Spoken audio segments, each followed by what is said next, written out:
حالانکہ 2021 لوگوں کو مل کر ایک چیپٹر بنانا چاہیے اور ہر سال دنیا میں جو انٹرنیشنل فسکل ایسوسیشن ٹاسک دیتی ہے اس کے اوپر چیپٹر کریٹ ہونا چاہیے، بات چیت ہونی چاہیے. تو بنیادی خرابی کی طرف میں اشارہ کرتے ہوئے کہ ہم سب میں ایک بہت بڑا مسئلہ ہے کہ ہم اپنی سیلف پریز میں تو لگے رہتے ہیں کہ ہم بہت اچھے ہیں، مگر دنیا میں ہماری رینکنگز ریسرچ میں ہماری یونیورسٹیز کی اور ٹیکس تو ماشاء اللہ پڑھایا نہیں جاتا ایز اے سبجیکٹ یہاں پہ. اور مجھے بڑا افسوس ہوتا ہے کہ جب میں دیکھتا ہوں کہ ایون لمس میں بھی ہم پڑھاتے تو ہیں، اب زیادہ پڑھاتے ہیں، میں تو بڑے عرصے سے سوائے اس کے کہ راؤزنگ میں کوئی ہو یا ان کا کوئی خاص ایکسٹینشن لیکچر ہو، کیونکہ ہمارے اسپیک بورڈ کا بھی یہ حال ہے کہ وہ آپ کو فرائیڈے کو بتاتے ہیں کہ منڈے کو آ جائیں، اس دن ٹیوزڈے کو بتاتے ہیں کہ آپ کا کیس سپلیمنٹری لگ گیا، کل تشریف لے آئیں. تو اس کمپیوٹرائزیشن کی ایج میں بھی ہم اپنی جوڈیشری کو بھی فکس نہیں کر سکے اور ٹیکسیشن کے جو ایشوز کورٹس میں چلے جاتے ہیں وہ پھر 25-30 سال تو ماشاء اللہ ہائی کورٹ سے ہی نہیں نکلتے. تو جہاں جس ملک میں جوڈیشری فکس نہ ہو وہاں کچھ بھی نہیں ہو سکتا. یہ میرا بنیادی کچھ باتیں میں کرنا چاہتا ہوں. اب ریئل اسٹیٹ کے بارے میں میرا یہ خیال ہے کہ پاکستان میں لگاتار جو فیوڈلس کا ہولڈ رہا پاکستان کی اکانومی پہ، یہ ہمیں انڈیا سے بالکل ڈسٹنگوش کرتا ہے کہ انڈیا نے سب سے پہلے لینڈ ریفارمس کی اور اپنی جمہوریت کو مضبوط کیا. جس ملک میں فیوڈلزم ہو وہاں جمہوریت نہیں ہو سکتی، چاہے آپ اس کا نام پارلیمنٹ کی جمہوریت رکھتے ہیں یا کچھ بھی رکھ دیں. تو پاکستان کے اندر دراصل آج بھی فیوڈلز ہی حکمران ہیں. وہ کسی ایک پارٹی میں ہوتے ہیں، کسی دوسری پارٹیوں کے نام بھی نہیں میں لینا چاہتا.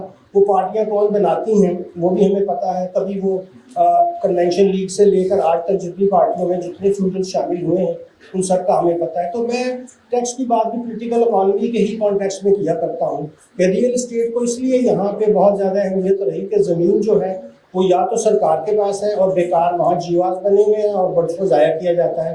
بڑے بڑے جو ایگزیکٹو کے لوگ ہیں وہ وہاں رہتے ہیں اور یوں لگتا ہے کہ جیسے ہم ان کے غلام ہیں، کیونکہ اگر ہم جیواز جانا بھی چاہیں تو باہر ایک بڑا سا گیٹ لگا ہوتا ہے جہاں پہ آپ کی گاڑی کی تلاشی ہوتی ہے اور پوچھا جاتا ہے کہ آپ کی یہ بلینس آف ڈالر کی زمین ہم کیوں ضائع کیے بیٹھے ہیں.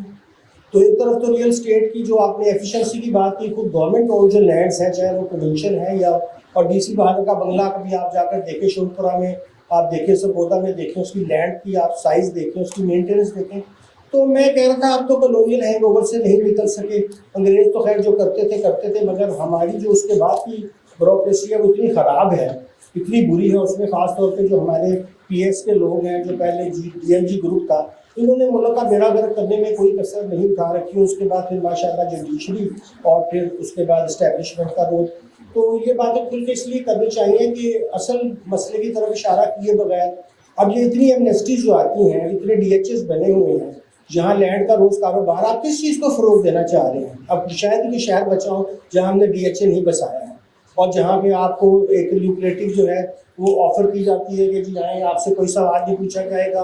اب کوئی سوال نہیں پوچھا جائے گا. ہر وقت آپ دیکھیے ایمنیسٹیز کا زور اس بات پہ رہا ہے کہ جی بیرون ملک اثاثے ہوں یا اندرون، آپ سے کوئی سوال نہیں پوچھا جائے گا. جی آپ کے پاس یہ ایمنیسٹی دے دیں تو کوئی سوال نہیں پوچھا. یہ ایمنیسٹی آپ انڈسٹریل زون کو دے دیتے کہ آپ انڈسٹری لگا رہے ہیں، کتنے لوگوں کو آپ روزگار دے رہے ہیں، اب آپ سے سوال نہیں پوچھتے ہیں. مگر ساری جو ہماری ایمنیسٹیز رہی ان کا دار و مدار اس بات پہ تھا کہ ابھی میں نے کچھ اثاثے لینڈ، کچھ میں نے بلڈنگیں بنا لی ہیں، اب مجھ سے نہ پوچھا جائے. پچھلی حکومت میں بھی کنسٹرکشن والوں کو 2-3 قسم کی ایمنیسٹیاں دی گئیں. ایسا 30-35 انڈسٹریاں چل پڑے گی پوسٹ کووڈ میں. اب ہم دیکھ رہے ہیں کہ انڈسٹریز وقت بالکل ہی بیٹھی ہیں، کیونکہ پھر 7E لے کر آئے. تو انہوں نے کہا اچھا بھی ہم آپ کے خالی پلاٹس کا بھی بندوبست کرتے ہیں. آپ ایسا کرتے ہیں کہ ہر ایک کا جو خالی پلاٹ پڑا ہے اس کی ہم اتنے فیصد کو سمجھتے ہیں کہ یہ آپ کی فیئر مارکیٹ ویلیو، اس کے اوپر 20% ٹیکس لگا. یہ کون سی ٹیکسیشن ہو رہی ہے؟ کیا یہ ٹیکسیشن جو ہے اس کو انکم ٹیکسیشن کہیں گے یا فکس اینڈ سبسٹینس میں آپ کسی امور پراپرٹی کے اوپر ٹیکس لگانے کی کوشش کریں؟ میں ایسے ٹیکسز کے خلاف نہیں ہوں. میں سمجھتا ہوں کہ جہاں لوگ زیادہ انکم کما رہے ہیں، جن کے پاس زیادہ ویلتھ ہے، اسی پرپورشن سے ان کو ٹیکس دینا چاہیے. مگر پاکستان کے اندر کارپوریٹ ریٹ بہت ہائی ہیں، کارپوریشنس کو ہم پروموٹ ہونے نہیں دیتے ہیں. اس کے بعد جو ہماری یہ ایکٹیویٹیز ہیں ان کی طرف ہماری جو آپ نے فرمایا ہماری ٹیکس پالیسی کیا ہے، ود ہولڈنگ کا نظام. لوگوں کو انکم کمانے سے پہلے پیسے لے لیے جائیں. ابھی اس نے ٹریڈنگ شروع نہیں کی، اس سے سارا جو ہے وہ سیل ٹیکس ایڈوانس میں لے لیا جائے. 40 سے 50% آپ کی امپورٹ بیسڈ ٹیکسیشن. آج کل بقاعدہ امپورٹ بھی بند ہے اور وہ پوری کوشش کر رہے ہیں کہ اکانومی کا کوئی پہیہ نہیں چاہیے. لیکن جب وہ چلتی بھی ہے تو FBR کا زیادہ دارومدار اسی پہ ہے. آج کل وہ مجھ سے کہتے ہیں جی سیل ٹیکس ہمارا صحیح اکٹھا نہیں ہو رہا کیونکہ امپورٹ نہیں ہو رہی. تو خاص طور پر اس سیکٹر کو جس کا آپ نے ذکر فرمایا ہے، اس کی صرف اگر ایمنیسٹیاں ہی گنی جائیں اور اس کے اندر جو ویسٹفل ہماری انویسٹمنٹ ہے اس کا حساب لگایا جائے، اور اس سے کہیں زیادہ ہمیں یہ بات ڈبیٹ کرنی چاہیے کہ اگر ہم ٹیپ کریں اس ریسورس کو کسی اچھی سٹی ماڈلس بنانے کے لیے، اس میں ندیم الحق صاحب بہت لکھتے رہتے ہیں اور آئٹ میں بہت کام کرتے ہیں، تو اس سے کیا ہم اپنی اکانومی کو جنریٹ کر سکتے ہیں، کیا اس سے ہم اپنی اکانومی کو ریویٹلائز کر سکتے ہیں. ظاہر ہے اس کے ساتھ آپ سٹی ماڈلس کو خالی پلاٹس کی بجائے اگر آپ اچھے سٹی ماڈلس بنائیں، اس کے اندر لوگوں کو اچھی آپ فیسلٹیز دیں تاکہ لوگوں کو بھی روزگار ملے، لوگوں کی زندگی آگے بڑھے، تو میرا خیال ہے کہ ریئل اسٹیٹ کی ٹیکسیشن اس وقت تو بہت ہی لاپ سائڈڈ ہے. کیونکہ کیپٹل گین کو آپ نے اندر سیپریٹ بلاک رکھا ہوا ہے، 4 سال بعد آپ کو کوئی ٹیکس نہیں لگے گا، کبھی اس میں کوئی تھنکنگ آتی ہے، کبھی کوئی، اور اس کی کانسٹیٹیوشنلٹی بھی ابھی میرے حساب سے طے ہونا باقی ہے، مگر میں نے اپنی مقصد میں اس کو ایک لنک کرنے کی کوشش کی. شکریہ. بہت شکریہ کام صاحب. سو لیٹ می برنگ کاشف صاحب آن ٹو دس، اور میں اس کانٹیکسٹ میں بات کو آگے بڑھانا چاہوں گا کہ اب ہمیں نظر یہ آتا ہے کہ ایون بزنسز جو ہیں ان کو لگتا ہے کہ یار ہمارے بیسٹ انٹرسٹ میں یہ ہے کہ بجائے ایک نیا پلانٹ کھڑا کرنے کے بجائے ہم ریئل اسٹیٹ میں ڈالیں. تو اکرام صاحب آپ ذرا بتائیں، جو کاشف صاحب جو اکرام صاحب نے ہائی لائٹ کیا ہے کہ the way we are taxing real estate, اس سے بزنسز کس طرح سے اس کو پرسیو کر رہے ہیں، اور وہ انسینٹیوز کیا واقعی ڈسٹارٹ ہو رہے ہیں اور کس طرف موو کر رہے ہیں. میرا دونوں صاحبان سے میں دونوں سے سیکھتا ہوں، لیکن میں تکنیک کے بیچ میں بیٹھا ہوں. دیکھیں، اٹ از ویری امپورٹنٹ کہ کوئی ٹیکس نیٹ کے اندر کیوں آئے، اور یہ آواز آپ کی اب آ رہی ہے جی، اب بہتر ہے. سب سے پہلے جی کہ کوئی ٹیکس نیٹ کے اندر کیوں آئے گا، اور ریئل اسٹیٹ میں جو آپ پیسے انویسٹ کرتے ہیں وہ سب سے سیفسٹ موڈ ہوتا ہے کہ ہم سے بھی پوچھے گا. اس میں ہمارا قصور نہیں ہے، اس میں شاید قوانین بنانے والوں کا قصور ہے کہ پہلے قوانین ایسے بنتے تھے. پہلے لوگ یہ سمجھتے تھے کہ، اور پہلے FBR اور سسٹم وہ اتنا ایڈوانس نہیں تھا، لوگ زیادہ ایڈوانس تھے. اب سسٹم زیادہ ایڈوانس ہے اور لوگ پیچھے رہ گئے ہیں. اب قوانین اتنے زیادہ بن گئے ہیں، اتنے انٹیگریٹڈ ہو گئے ہیں، سب کچھ آپ کا CNIC کے اگینسٹ چلا گیا کہ اب آپ اسٹیٹ سے چھپا کچھ نہیں سکتے. پہلے تو آپ اپنی ریٹرن بھی جا کر چینج کر سکتے تھے، آپ کی ریٹرن ریپلیس ہو جاتی تھی، مینول ہوتی تھی. اگر آپ کی غلطی ہوگی، لائر نے کہا جا کے آپ نے چینج کر دیا. تو کہاں سے آپ کو نہیں پوچھا جائے گا، کہاں سے؟ اور ہم نے سیکھا کیا؟ ہم نے اپنے بزرگوں سے کیا سیکھا؟ بزرگوں سے مراد اپنے پولیٹیکل لیڈرز سے کیا سیکھا کہ کہاں سے فسٹ ہے آپ کی انویسٹمنٹ، کہاں سے نہیں پوچھا جائے گا. بات یہ ہے کہ آپ مجھ سے سوال کیوں کرتے ہیں، آپ ان سے سوال کیوں نہیں کرتے جو پیسہ آپ کا اس ملک سے لے گئے. آپ ان سے سوال کیوں نہیں کرتے کہ جو میں نے تو پیسہ اس ملک کے اندر رکھا ہے، میں کیا why I am pro ministries, why I am pro facilitation. میں یہ کہتا ہوں وہ پیسہ ملک میں رہے گا، وہ پیسہ ملک کے اندر انویسٹ ہوگا. میں ان میں سے نہیں ہوں جو پیسہ اپنا ملک کے باہر لے گیا ہوں، میں ان میں سے نہیں ہوں جنہوں نے انڈسٹری یا فیکٹری اپنے ملک کے باہر جا کے لگا لیا، میں ان میں سے نہیں ہوں جنہوں نے پلازاز اور جنہوں نے بلڈنگز اپنے ملک کے باہر جا کے لگا لیے. I am for Pakistan. میں منسٹریز کے حق میں، ڈیکلریشنز کے حق میں، ہم جو دیکھیں، ہم جو بار بار اب یہ کہہ رہے ہیں کہ 1 بلین چاہیے، 1 بلین چاہیے، منتیں ترلے کر رہے ہیں ہم IMF کے. میں کیا کہہ رہا ہوں کہ یار آپ انڈکلیئرڈ فارن ریزروز کی منسٹری کیوں نہیں دے دیتے؟ جو پیسہ آپ کے ملک کے پاس ہے اس پیسے کو آپ اسٹیٹ کے اندر کیوں نہیں آنے دیتے؟ وہ پیسہ جو آپ کا افغانستان میں جا رہا ہے، وہ پیسہ جو آپ کا گھر میں پڑا ہے، وہ پیسہ جو آپ کا بینک لاک، نہیں پتا لوگوں کو کہ لاکرز میں ڈالرز پڑے ہیں. کیا نہیں پتا لوگوں کو کہ آپ کے، میں نہیں کہوں گا بیوروکریٹس اور آپ کے جناب یہ پولیٹیشینز، ان کے گھروں میں ڈالرز کتنے پڑے ہیں. اسٹیٹ کیوں نہیں انہیں ریکویسٹ کرتی کہ وہ پیسہ اسٹیٹ کو دے دیا جائے؟ ہمیں کیا پیسے کی ضرورت نہیں ہے؟ ہمیں پیسے کی ضرورت ہے. پھر جہاں تک ہم یہ بات کرتے ہیں کہ اب جو پیسہ گرے اکانومی کا، میں اسے بلیک نہیں کہتا، ہمیں we have to distinguish between the black and the white and the grey. Black economy کا پیسہ ناجائز طریقے سے کمایا جاتا ہے، گرے اکانومی کا پیسہ وہ ہے ہمیں سسٹم نے نہیں آنے دیا. We wanted to declare that money, but system کے قوانین ایسے تھے کہ ہم نہیں آنے دیتے. میری پریکٹیکل اگزامپل ہے, مجھے اپنی کمپنیاں بند کرنی پڑی FBR کی وجہ سے.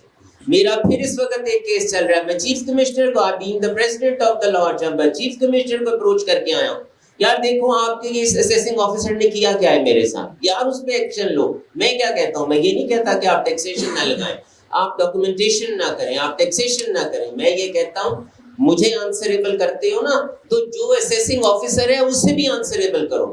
آپ کے جو ہائر کورٹ سے جا کے, آپ کے جو اوپر سے جا کر ٹریبونل سے جا کر آپ کے جو ریورٹ بیک ہوتے ہیں, 4 سال میں آپ میری بینک اٹیچمنٹ بھی کر لیتے ہیں, 4 سال میں آپ میرا بزنس بھی بند کر دیتے ہیں, 4 سال میں آپ مجھے لے آف بھی کرنے پڑ گئے ملازمین. ہو از ریسپانسبل فار دیٹ؟ کیا آج تک اب پوچھا نا جی ہم نے اس کو فائر کر دیا, جی ہم نے اس کو, نو میک اٹ اے لا کہ ایسا اسیسنگ آفیسر جس کی اسیسمنٹس اتنے % سے زیادہ ریورٹ بیک ہوں گی, اس کے خلاف ایکشن لیا جائے گا.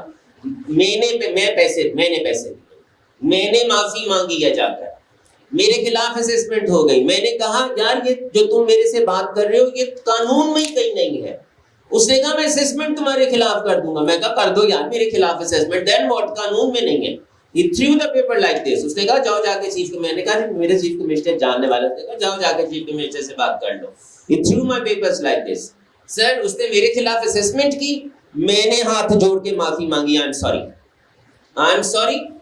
کتنے پیسے چاہیے؟ پیسے دیے کیس کی. بھائی اللہ کا شکر ہے کہ قائد اعظم آج بھی زندہ ہیں اور آج بھی چلتے ہیں. یس اگر قائد اعظم فوت ہو گئے ہوتے تو جو یہ بچے کچے لوگ یہاں رہ گئے ہیں, آپ کو نہیں پتا یار. دیکھو ہمیں یہ ماننا چاہیے کہ آپ کے پورٹ کے اوپر سے جو یہ سویا بین جو بھی آپ نے کلیئر کرائے ہیں کنٹینرز کیسے ہوئے ہیں. Who don't know? Everybody knows کہ کیسے کلیئر ہوئے.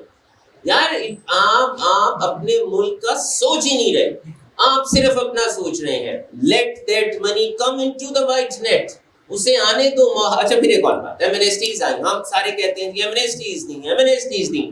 او یار میں نے ٹیکس نیٹ کے اندر لانا لوگوں کو. او یار میرا کام ہے ڈاکومنٹیشن کو بڑھانا. میں بالکل یہ نہیں کہتا آپ ود ہولڈنگس کو کم کریں, میں کہتا ہوں آپ بالکل ود ہولڈنگس کریں, آپ بالکل قوانین لگائیں. آپ نے جو میرے اوپر ود ہولڈنگ 4.5% لگایا, آدھا % کیوں نہیں لگاتے؟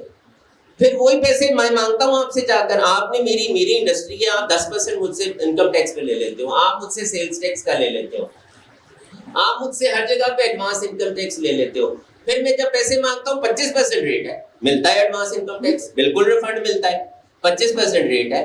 میں پہلے بینک سے پیسے لیتا ہوں, آج میں 20% بینک کا ریٹ ہے, 24% پہ میں بینک سے پیسے بورو کر رہا ہوں, 24% سے پیسے لے کر میں اسٹیٹ کو دے رہا ہوں, اسٹیٹ کو پیسے دے کر جب اسٹیٹ سے اپنے پیسے مانگنے جاتا ہوں تو اسٹیٹ کہتی ہے 25% ریٹ دے, تمہارا دے دو مجھے, میں پیسے دے دیتا ہوں. نو, آپ کو قوانین بنانے ہوں گے. اور دیکھیں ہر جگہ پہ ہمیں یہاں پر ڈسٹنگوش کرنا ہوگا, صرف تاجر, صرف صنعت کار, یہی برا نہیں ہے. اور میں یہ بھی نہیں کہتا کہ ڈپارٹمنٹ ہمارے بھائی ہیں, ہم نے قوانین ایسے بنائے ہیں کہ ہم نے ان کو اختیارات اتنے دے دیے کہ وہ اپنے کرسی کے خمار میں وہ ایسے فیصلے ہمارے خلاف. اور جہاں پر آپ دیکھیں ہمارے یہ ڈپارٹمنٹ کے بھی بھائی ہیں وہ مجبور ہے, انہیں ٹارگٹس ملتے ہیں کہ بھئی آپ نے اس دفعہ 7.5 لاکھ روپیہ, یار وہ گھر سے لے کر آئے گا اپنے, وہ مجھے ہی کرے گا نا سکویز, اور وہ اسی کو سکویز کرے گا جو ٹیکس نیٹ کے اندر ہوگا. تو میں نے سوال سب سے آخر میں کرنا تھا, پہلے ہی سیشن میں کر دیتا ہوں. میں بینگ دا ٹیکس پیئر, میں سوال کرتا ہوں تمام لوگوں سے, ایک ٹیکس پیئر کا جو ٹیکس پیئر ہے, جو ٹیکس دیتا ہے, فائلر کی بات نہیں کر رہا, ٹیکس پیئر جو ٹیکس پیئر ہے اس کو ایک فائدہ بتا. کم penalties between the filer and the non filer. Benefit کیا ہے؟ مجھے آپ صحت میں کوئی بینیفٹ دیتے ہیں, مجھے آپ تعلیم میں دیتے ہیں, مجھے پانی میں دیتے ہیں, مجھے آپ سیکیورٹی میں دیتے ہیں, مجھے کیا آپ ایئرپورٹ پہ لائن میں دیتے ہیں, کہاں دیتے ہیں؟ ایک ٹیکس پیئر کو پاکستان میں کوئی بینیفٹ نہیں. یس پینلٹیز ضرور کم ہے. سو ہمیں دیکھیں اگین از نیور لیٹ, ہمیں ڈسٹنگوش کرنا ہوگا. جو ٹیکس پیئر ہے اسے عزت دینی ہوگی. لوگ نہیں آتے ٹیکس نیٹ کے اندر, مجبوری سے آتے ہیں.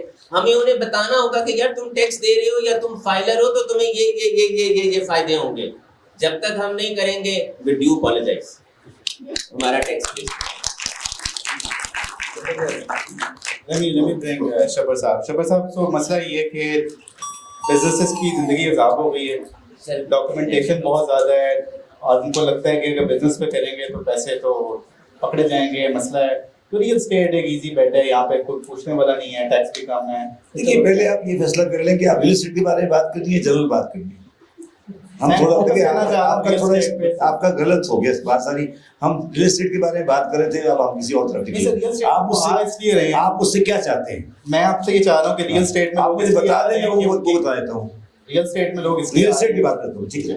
تو دیکھیے میں تھوڑا سا ایک پریمبل یہ دیتا ہوں کہ جتنا بھی پاکستان میں ٹیکس جمع ہوتا ہے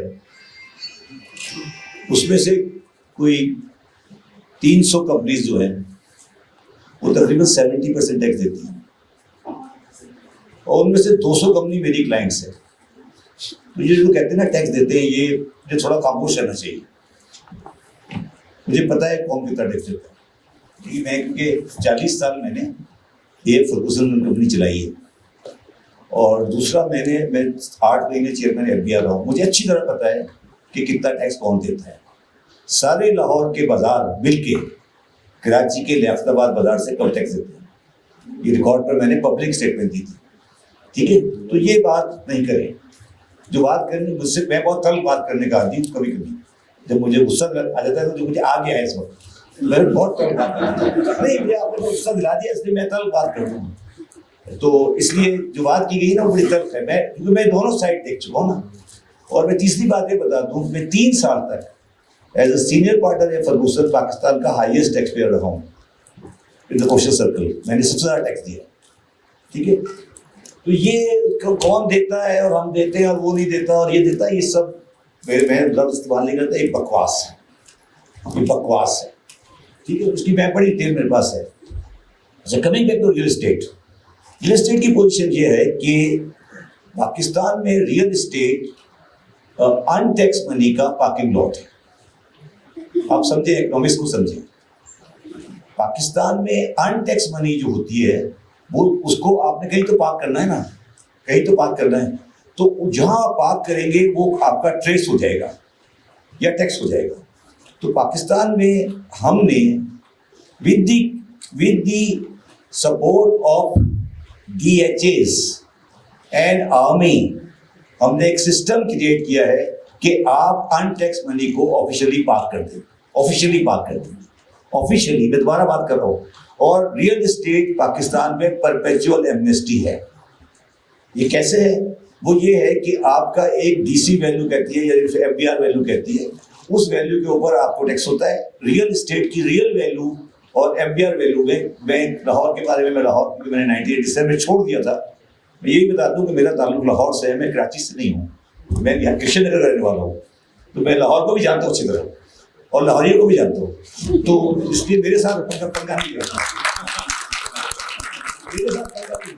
تو میرا دوست بیٹا ہے علی کالج کا. تو ہم لوگ جو آپ کا ریئل اسٹیٹ میں ہم نے جو سرکاری ویلیو رکھی ہوئی ہے، کراچی کے بارے میں کہہ رہا ہوں، اس وقت تقریباً 1/2 ہو گئی ہے، بلکہ اب تو یہ 1/2 سے بھی بڑھ گئی.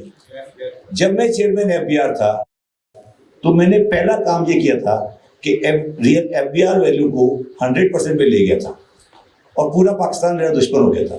اور آپ کو اگر یاد ہے، جب میں چیئرمین FBR بنا تھا تو پورا پاکستان یہ کہتا تھا کہ شبر صاحب نے یہ کیا کر دیا، ہماری تو ٹرانزیکشن ہی نہیں ہو رہی، پلاٹ فائلیں بک نہیں رہی. یاد ہے آپ کو؟ سب کو یاد ہے، فائلیں نہیں بکتی تھی. یہ فائلوں کا کام سارا میں نے روک دیا تھا، اور میں نے اس کو کر دیا تھا 100% اور میں اس کو اور بڑھانا چاہتا تھا، کیونکہ میں چاہتا تھا کہ اس کو برابر کر دوں. اور مجھے اس کے بعد مجھے چیف آف آرمی اسٹاف صاحب نے بلایا. انہوں نے کہا سر یہ بہت زیادتی کر رہے ہیں آپ، DHAs میں بھی ہوتا ہے، ہر جگہ ہوتا ہے، ہمارے لوگ تو کام ہی یہ کرتے ہیں.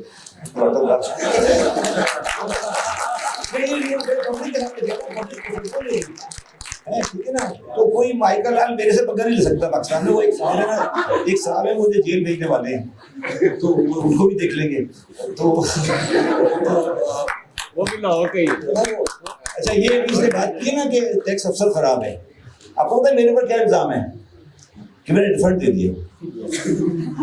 الزام یہ ہے میرے اوپر کہ میں نے ریفنڈ دے دیا. یہ الزام ہے کہ آپ نے ان کا پیسہ واپس کر دیا FBR نے، تو اس کے اوپر میں جیل جاؤں گا. تو یہ مائنڈ سیٹ کی بات ہے, ٹھیک ہے. وہ بھی لاہور چیمبر کے پریزیڈنٹ رہ چکے ہیں.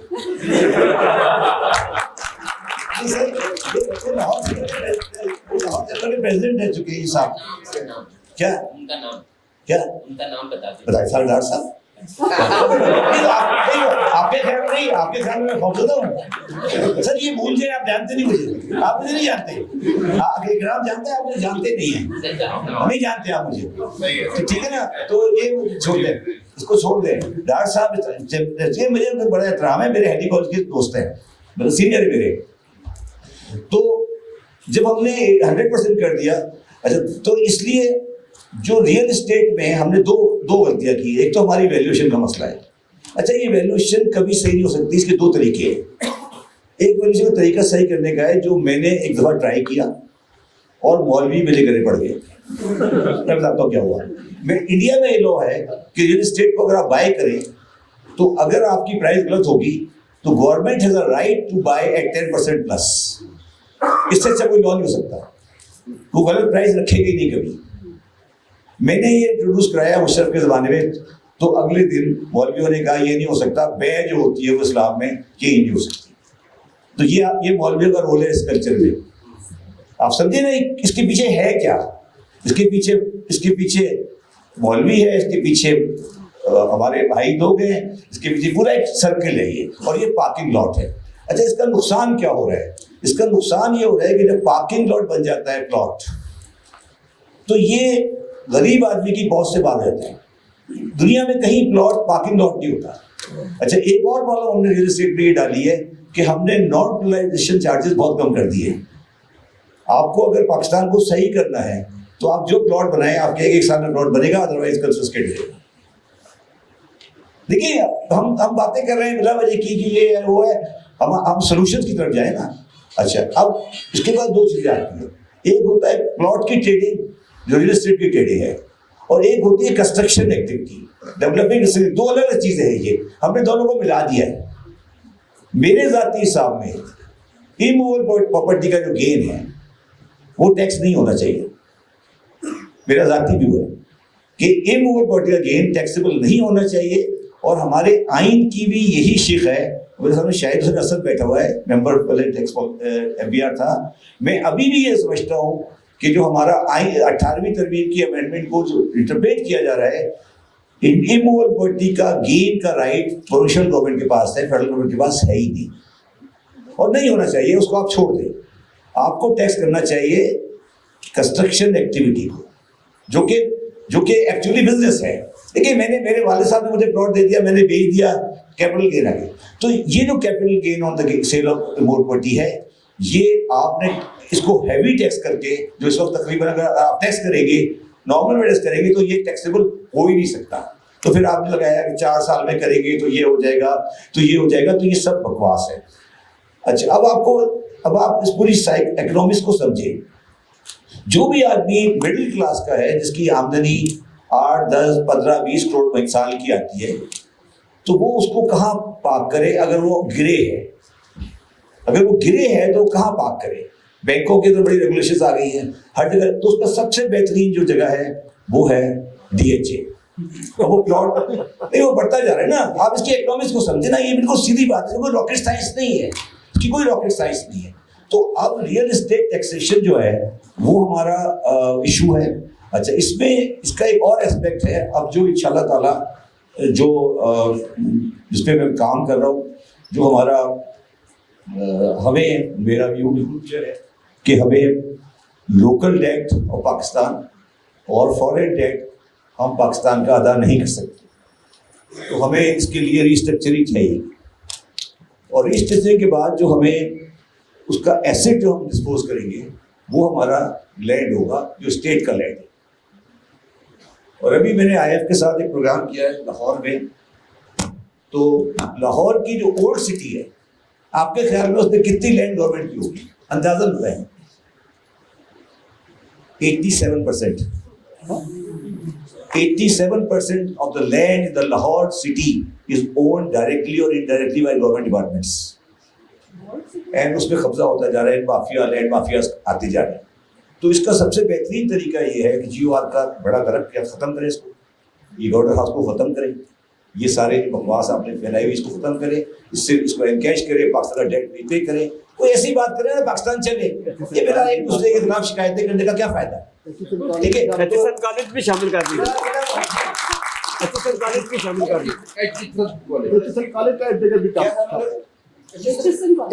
ایسے بھی شامل. یس, تو اب میں آپ کو سمجھا رہا تھا. اچھا, اب جو آپ جو اتفاق سے سر اتفاق سے جو 3 انڈسٹریز نے پلازا مال بنائے نا, وہ غلطی سے تینوں میرے کلائنٹ ہیں, اور میں نے تینوں کو ایڈوائز کیا. منشا صاحب کا نشاط مال, پیکیجز مال اینڈ کراچی میں لکی مال. اچھا, اب اس کو کبھی غور کریں گے کیوں بنے.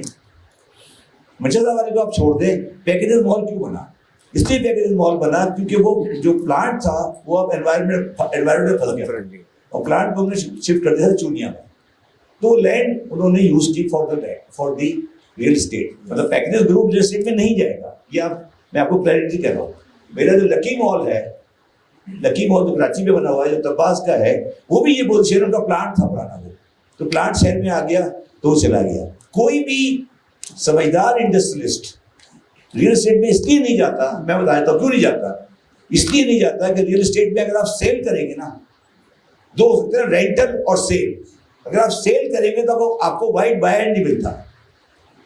پیکیجز رینٹل پہ کیوں ہیں؟ کیونکہ پیکیجز ڈاکومنٹڈ اکنامی ہے, تو پیکیجز کو کرایہ دار نہیں ملتا کیونکہ وہ وائٹ والا کرایہ دار اویلیبل ہی نہیں ہے.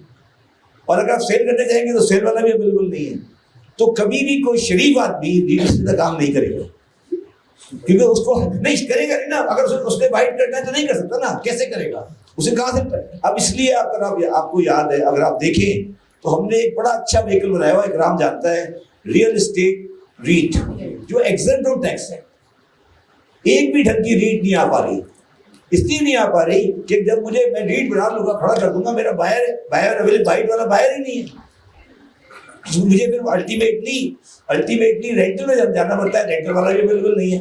اب کراچی میں ڈالبن مال ہے, اب اس کے پاس سارے وہ بائرس ہیں, رینٹلس ہیں, جو کہ تو یہ ہمیں یہ پورا اکنامک چیپٹر ہے, اس کی پوری اپنی اکنامکس ہے. اس کے اوپر آپ سیمینار کریں, میں پورے آپ کے دن سمجھا سکتا ہوں کہ یہ کیا ہے.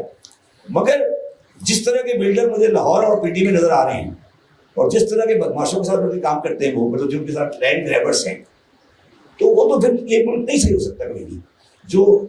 جو آپ کا جو سب سے بڑا بلڈر ہے پاکستان کا, بیریئر ٹاؤن. اب آپ ایک زمانے میں پاکستان کا ایک لا ہوا کرتا تھا, بیٹھا ہوا ہے رام بتائے گا, ہمارے ایک لا ہوتا تھا کہ اگر ایک کمپنی ایک سرٹن سائز سے بڑی ہو نا, اس کو لسٹڈ ہونا ضروری تھا. تو آپ یہ لا بنائیں کہ اگر ریئل اسٹیٹ میں کوئی کمپنی ایک سرٹن سائز سے بڑی ہو جائے تو اس کو اپنے آپ کو کاؤنٹ دینا ہے. اب بیریئر ٹاؤن ایک بہت بڑا اسٹرکچر ہے, ٹھیک ہے, اس کے اکاؤنٹ ہے کسی کے پاس, کہاں سے وہ لون لیتا ہے, کس سے وہ زمین لیتا ہے, کیسے وہ بناتا ہے. میں نہیں کہہ رہا وہ غلط کام کر رہا ہے, بٹ جب آپ اس سائز پر آئے ہیں تو آپ اس کو. اور آخری بات جو میری ہے کہ ہمیں الٹیمیٹلی ڈی ایچ ایس کو نکالنا پڑے گا ریئل اسٹیٹ سے, اچھا لگے یا برا لگے. کیونکہ اگر آپ نے ایک اسٹیٹ انسٹیٹیوشن جس کے پاس ڈنڈا ہے, اس کو آپ نے کمپٹیشن میں لے کر آگے کھڑا کر دیا ود دی پرائیویٹ سیکٹر, تو کام نہیں چلتا. اور دوسری بات ان کے ساتھ یہ ہے کہ اب آپ نے کبھی دیکھا ہے کہ اب ڈی ایچ ایس کے اندر گولف کورٹ بن رہے ہیں, ڈی ایس کے اندر فلیٹ بن رہے ہیں, ٹھیک ہے, اس میں پیسے کیسے ملتی ہے ڈی ایچ ایس کو, پتہ ہے آپ کو. دیکھیے زمین تو ڈی ایچ اے کی ہے نا, اور میں نے فلیٹ کھڑا کر دیا, اب بک رہا ہے. اب ویدر ڈی ایچ اے نے صحیح پرائز ریسیو بھی کی ہے نہیں کی, آپ کو کیا پتا. یہ یہاں پہ کرپشن کا چانسز ہے. آپ سمجھیے کیا کرو. تو پاکستان اب جس طرح چل رہا ہے, یا تو نہیں چلے گا, مگر ایسے نہیں چلے گا. Thank you.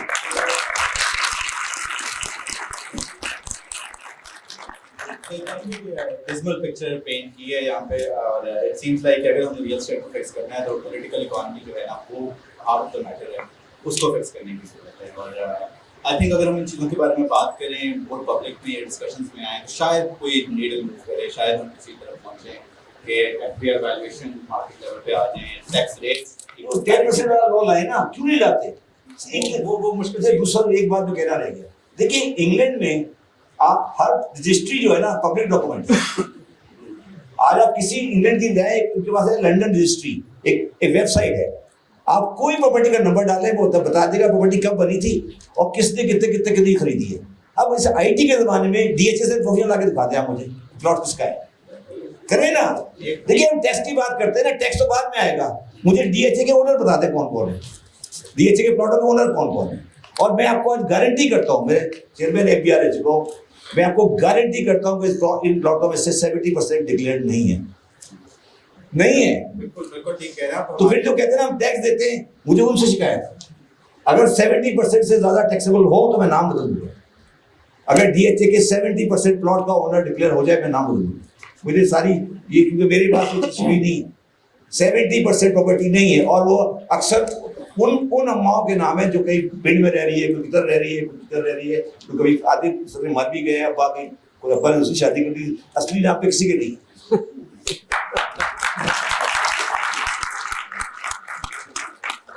ہمارے پاس ٹائم کم ہے, بٹ آئی وڈ لائک کہ جو لاسٹ ہمارے پاس جو 15 منٹ ہے اس میں ہم ٹیکسیشن ایک ایسا سوال ہے یا ایک ایسا ٹاپک ہے کہ اس میں لارج چیزوں پر بات کر سکتے ہیں. باہر دا ہول ہیوج ایجنڈا, ہم نے ریئل اسٹیٹ پہ بات کرنی تھی, پہلی ہے ریٹیل پہ بات کرنی تھی, آئی تھنک ٹائم تھوڑا کم ہے, میں اس کو اسکپ کروں گا. ایگریکلچر ٹیکسیشن ہمارا ایک بہت بڑا ایشو ہے, اس کو بھی میں اسکپ کروں گا.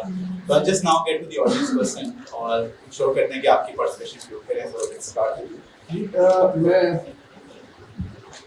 بہت ہی خوبصورت اور انتہائی جامع بات چیت کی ہے, سارے ساتھیوں کے کام سے ہم ادروائز بھی سیکھتے رہتے ہیں, لیکن یہ اوور آل اکانومی کو ڈاکیومنٹ کرنے کے بہت سارے مواقع ہم نے ریسنٹ پاسٹ میں بھی جو ہے وہ گنوا دیے. اب میں یہ جاننا چاہ رہا ہوں کہ اس کے اندر جو سب سے بڑی ہرڈل ہے وہ کیا ہے, اور کیا ہم اس چیز کو ایز اے کنٹری کیوں نہیں اس کی تپش کو محسوس کر پا رہے ہیں کہ اگر ہم ڈاکیومنٹ نہیں کریں گے اور ڈیجیٹلی اس اکانومی کو لے کر کے نہیں چلیں گے تو ہم تو ادروائز پہلے سے ہی ارریلیونٹ ہو گئے اس دنیا سے. تو آنے والے جو اوپن گورنمنٹ کے اور اوپن ڈیٹا شیئرنگ اور اوپن ڈیٹا ٹریڈنگ کے جو ریجیمز ہیں وہاں پہ پھر جو ہے نا پھر ہم کس طرح سے اپنے آپ کو پلیس کر پا رہے ہوں گے, ذرا کائنڈلی اس پہ ہماری توجہ. میں ڈاکومنٹیشن پہ آپ کو ایک مثال دے دیتا ہوں, پھر آپ کو خود سمجھ آ جائے گا. یہ پاکستان میں قانون ہے کہ آپ اگر آپ کیش وڈرا کریں تو آپ کو ایک سرٹن ود ہولڈنگ کرنی پڑتی ہے. ایک چھوٹا سا یاد ہے اکرام کا سیکشن ہے نا, ایک چیک اگر آپ کیش وڈرا کریں تو آپ کو ود ہولڈنگ کرنی پڑتی ہے.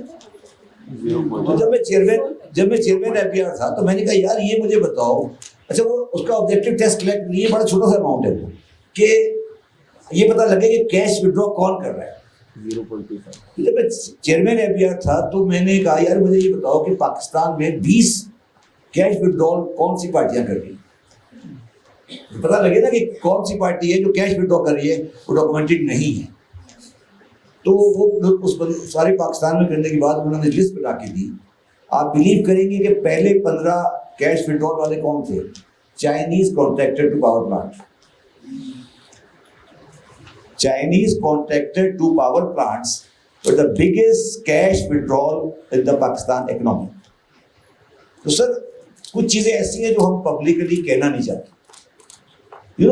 آپ کا جو پورا جو چائنیز اکنامی کا سیکٹر ہے جو پاکستان سے ریلیٹ کر رہا ہے یہ پورا انڈاکومنٹڈ ہے.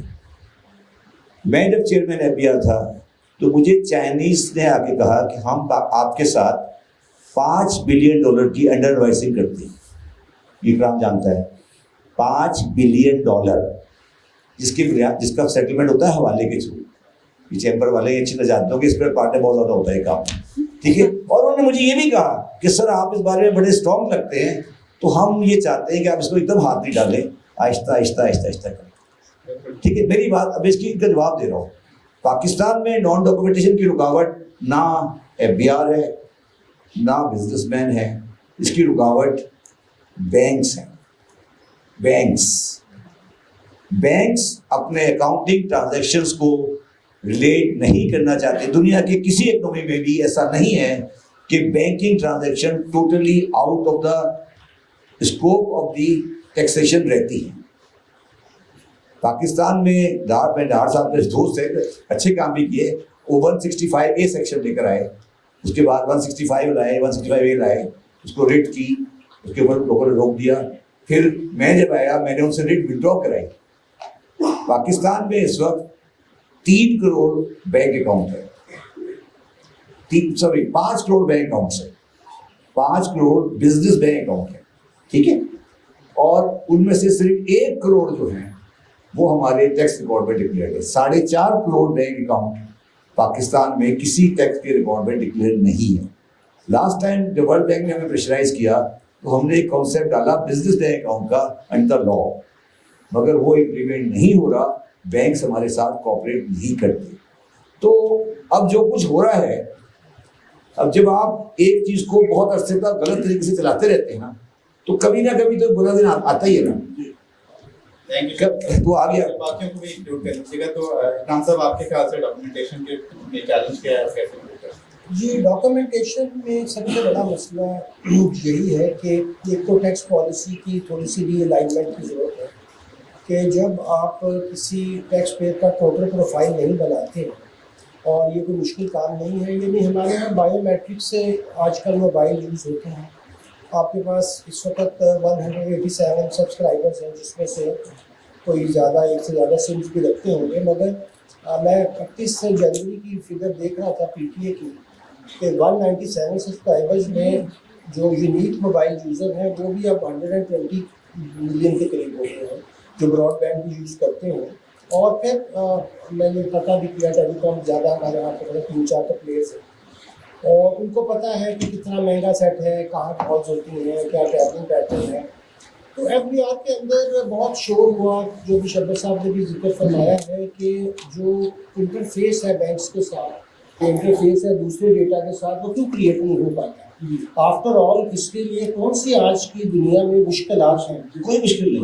لا بھی بنائے گئے ہیں, مگر میں جیسے عرض کر رہا تھا کہ ابھی بات جو ہوئی تھی کہ جب آپ ملک کو پاکستان بنانا چاہیں, جب آپ کوئی روٹین کی بات آپ کے یہاں ہوتی نہ ہو, ہر چیز میں آپ کسی نہ کسی جو انسٹیٹیوشنل انٹرفیئرنس کے معاملات ہوں. اب میں نے سادہ ایک دفعہ اپنے شاگرد سے پوچھا کہ بھائی کیا وجہ ہے کہ یہ میں اس میں سے کچھ مجھے ایسے موبائل یوزر پتہ چلے ہیں جن کا منتھلی ایکسپینس 1 لاکھ سے بھی زیادہ ہے, تو ان کی ٹیکس میں دیکھا جائے کہ کیا صورتحال ہے. انہوں نے کہا جی چھوڑیں, اس میں پھر کئی سیکٹری صاحب کے بچے بھی آتے ہیں. ابھی یہ کیا بکواس ہے؟ کہتے جی ان کے پاس کھلی دولت ہے, وہ ان کے مہینے کا بل جناب کالے کرتے ہیں, ہمارے بچے تو چلے وہ یوز کر لیتے ہیں, ان کے پاس تو پیکیجز ہوتے ہیں وہ یوز کرتے ہیں. مگر ہاں مسئلہ یہی ہے کہ جہاں ویسٹڈ انٹرسٹ جو ہے وہ اتنا اسٹرانگ ہو.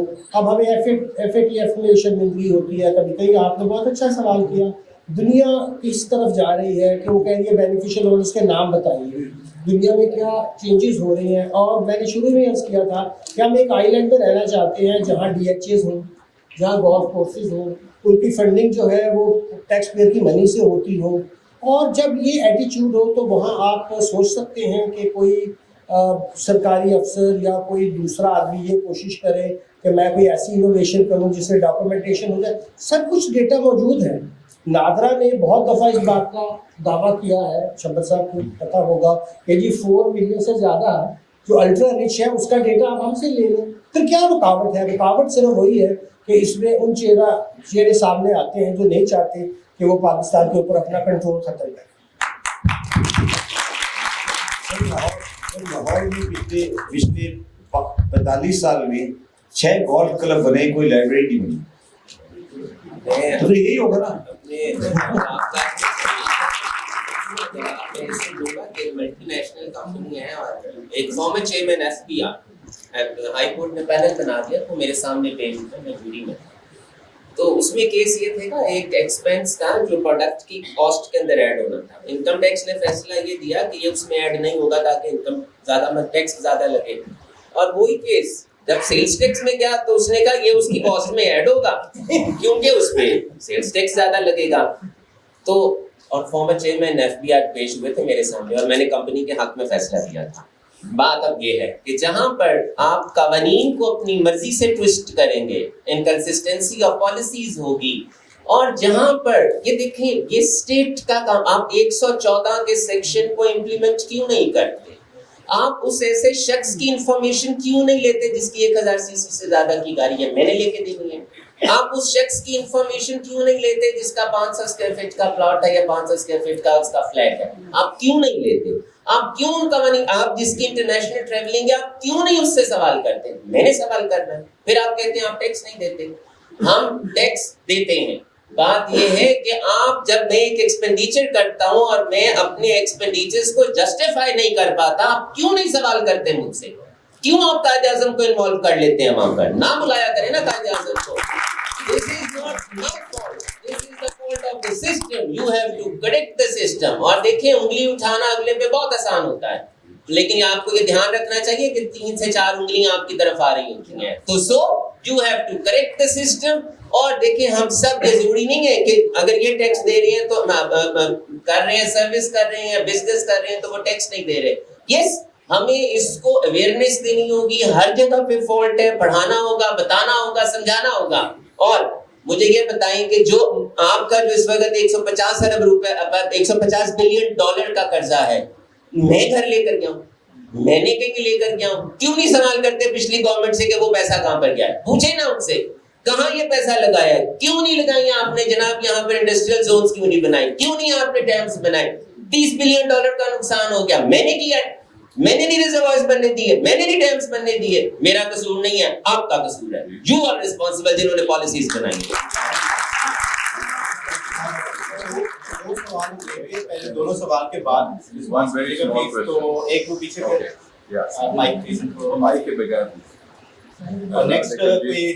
میرا کوشچن بڑا سمپل سا ہے. ابھی آپ نے اپنی اوپننگ اسٹیٹمنٹ میں بات کی تھی کہ پاکستان کا tax ratio G D P کے مقابلے میں 7 to 8% ہے. میرا صرف کوشچن یہ ہے کہ پاکستان کی جو اکانومی کا سائز ہے، جو میری انفارمیشن ہے دیٹ از اباؤٹ $380 بلین. پر ہماری جو ایک انفارمیشن ہے یا جیسی بھی بات ہے کہ پاکستان کی ریل اکانومی کے ساتھ ایک پیرلل اکانومی جو کہ ان آرگنائزڈ ہے، جو کہ گرے ہے، جو کہ ڈاکیومنٹڈ، جو بھی لفظ آپ استعمال کرنا چاہیں کر لیں. کیا اس کا سائز کسی کو پتہ ہے کہ وہ اکانومی کتنی بڑی ہے؟ اگر وہ ہے، اس طرح کی بات ہے، تو پھر وہ ریل اکانومی میں کیوں نہیں شامل ہوتی؟ اور اس کے بانی جو تھے، لوگ کہتے ہیں وہ ڈاکٹر محبوب الحق صاحب تھے 1950s کے لوگ. Can anybody throw some light on it please? دیکھیے آپ کے میرا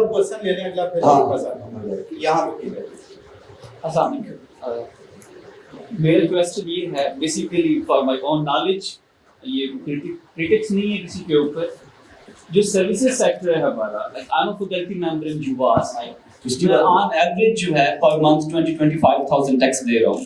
تو مجھے کوئی اس کا فائدہ نہیں ہو رہا، بیسیکلی مجبوری ہے، کٹ جاتا ہے. دو جو امپورٹنٹ اس وقت سیکٹر ہیں، اکرام صاحب ایڈوکیٹ ہیں، ان کے جو فیلوز ہیں، جو لائرز ہیں اور جو ڈاکٹرز ہیں ہمارے یہاں سروسز سیکٹر میں، ان کو ہم کیوں نہیں ڈاکومنٹ کر پائے؟ I have a friend who was a lawyer. Once I asked him کہ have you paid the taxes؟ یا آپ نے انکم ٹیکس ریٹرنز جو ہیں وہ فائل کی؟ اس نے کہا I filed the income tax returns but میرا ٹیکس کوئی نہیں ہے. تو میں نے اس کو ایسے کویسچن کیا کہ آپ کی انکم کتنا ہوگی؟ تو اس نے ایک رف گیس مجھے دیا کہ آن ایوریج ایک منتھ میں جو ہے وہ میں 2 ملین کما لیتا اور taxes 0. Then there are doctors اور وہ بھی نیم حکیم جو کسی گاؤں میں بیٹھے ہوئے ہیں، ان کی انکم جو ہے آن ایوریج جو ہے وہ بھی 1 ملین ہوگی، جن کے پلاٹس بھی ہیں، گاڑیاں بھی ہیں. کیا ہم نے پاسٹ میں ایسی کوئی ایفرٹ کی ہے کہ ان کو ڈاکومنٹ کر سکے، یا اس میں کیا چیلنجز ہمیں فیس کرنے پڑے ہیں؟ شبر صاحب سے یہ کویسچن ہے. دیکھیے میں دونوں کا جواب دیتا ہوں. آپ کا جواب جو ہے میرا وہ یہ ہے کہ جو ہماری اکنامی کا سائز ہے، میں نے اس پہ کیلکولیشنز کی ہوئی ہیں، اس کو آپ اگر آپ بالکل کنزرویٹو رہنا چاہتے ہیں تو اس میں 40% ایڈ کر دیں، جو میرے حساب سے وہ اکنامی ہے جو ان ڈاکومنٹڈ ہے. کیونکہ جو آپ کی جی ڈی پی کی فگر ہے وہ بھی آپ اس پہ ریلائی کرتے ہیں کہ جی ڈی پی کی فگر ہے، مگر اکرام بھی جانتا ہے اور میں بھی جانتا ہوں وہ کیسے بنتی ہے. جب وہ شارٹ فال ہوتی ہے اس کے اندر تو ہم کہتے ہیں کہ اینیمل میں وہ اس میں کیٹل پہ فائدہ آ گیا. میں نے پوچھا اس کا کیا اس کا حساب کرتا کتنے بچے دیے تو وہ آپ یہ اپنی ریئل جی ڈی پی بھی آپ کی جو ہے نا وہ ڈاؤٹ فل ہے. بٹ میرا یہ ویو ہے کہ 40% کے قریب آپ کا out of books G D P ہے. دوسری بات جو آپ کی بات ہے وہ یہ ہے، اس میں ایک تو کمپلائنس کا پرابلم ہے. بٹ اگر میں ڈاکٹر ہوں اور میں اگر میں ایک ہائی لیول کا ڈاکٹر ہوں تو میرے پاس ڈاکومنٹڈ کسٹمر ہی نہیں ہے. میرے پاس کوئی بندہ مجھے اگر 2 لاکھ روپے کے پیسے دے گا تو اس کے پاس 2 لاکھ وائٹ ہے ہی نہیں. یہ بھی آپ اس کی سرکل ہے پورا. یہ دیکھیں یہ پورا ایک سرکل چل رہا ہے پاکستان میں نان ٹیکس اکنامی کا. ایک پورا آپ سمجھیں ایک پیرلل سسٹم چل رہا ہے. جو لوگ اسپتالوں میں جاتے ہیں وہ بڑے اسپتالوں میں جاتے ہیں. میں آغا خان کا آڈیٹر رہا ہوں ساری زندگی, تو وہ ہمیں آغا خان ہاسپٹل میں جب اور لیاقت اسد میں بھی ووٹ پر ہوں تو وہ جب پوچھتے ہیں کہ بھائی آپ کسٹمر کون ہے تو ہم نہیں دے پاتے کیونکہ کسٹمر کے پاس اپنی رسید نہیں ہوتی. اچھا coming back to other thing, میں اے فرگوسن کمپنی کا چارٹرڈ اکاؤنٹنٹ کا سینئر پارٹنر رہا ہوں. ایک زمانے میں ہمارا ٹیکس بہت زیادہ لگتا تھا, ہمیں ٹیکس زیادہ ہو گیا تو میں چیئرمین ایف بی آر کے پاس گیا کہ ہمارا ٹیکس زیادہ ہے, آپ اسے کم کریں, ریٹ کم. اس نے کہا جی آپ بتائیں کہ آپ کے پروفیشن کتنا ٹیکس دے رہے ہیں, پروفیشن آف چارٹرڈ اکاؤنٹنسی. آپ یہ بلیو کریں گے کہ 4 بڑی فرم 98% ٹیکس دیتی ہے, باقی چارٹرڈ اکاؤنٹنٹس کی پروفیشن کے اندر, میں بڑی پروفیشن کی بات کر رہا ہوں, مجھے ڈاکومنٹڈ سیکٹر نہیں ملا. میں وہ بات نہیں کر رہا کہ کوئی چھوٹے آدمی کی بات نہیں کر رہا. میری ایک فیملی کی کمپنی تھی تو میں نے ایک دن طاہر سے پوچھا اس کا آڈیٹر کی فیس کتنی ہے. اس نے کہا جی اس کے آڈیٹر کی فیس 5 لاکھ روپے. 5 لاکھ میں کیسے آڈٹ کرتا ہے؟ اس نے کہا جی بس 5 لاکھ ٹھیک ہے. میں نے کہا کیوں 5 لاکھ ٹھیک ہے؟ اس نے کہا جی اس کی فیملی سال میں 2 دفعہ مری جاتی ہے, بل ہم دیتے ہیں. اب آپ کس دنیا کی بات ہے, میں یہ عرض کرنے کی کوشش کر رہا ہوں. دیکھیں یہ پورا آبا کا آبا ہی خراب ہے. اب مگر اچھائی یہ ہے کہ اب پوری بلڈنگ گر گئی ہے. تو بلڈنگ گرے گی تو سب دبیں گے, اور سب دبیں گے تو اس میں اچھائی نکلے گی.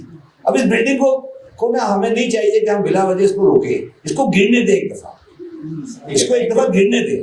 شبیر صاحب مجھے وارننگس مل رہی ہیں کہ بس کریں. میں بالکل I think it's very pertinent کہ اکرام صاحب کا رسپانس اس آخری سوال پہ ہونا چاہیے. ہم لوگ 30 سیکنڈ. جی میرا خیال ہے کہ لائر سب سے بدنام ترین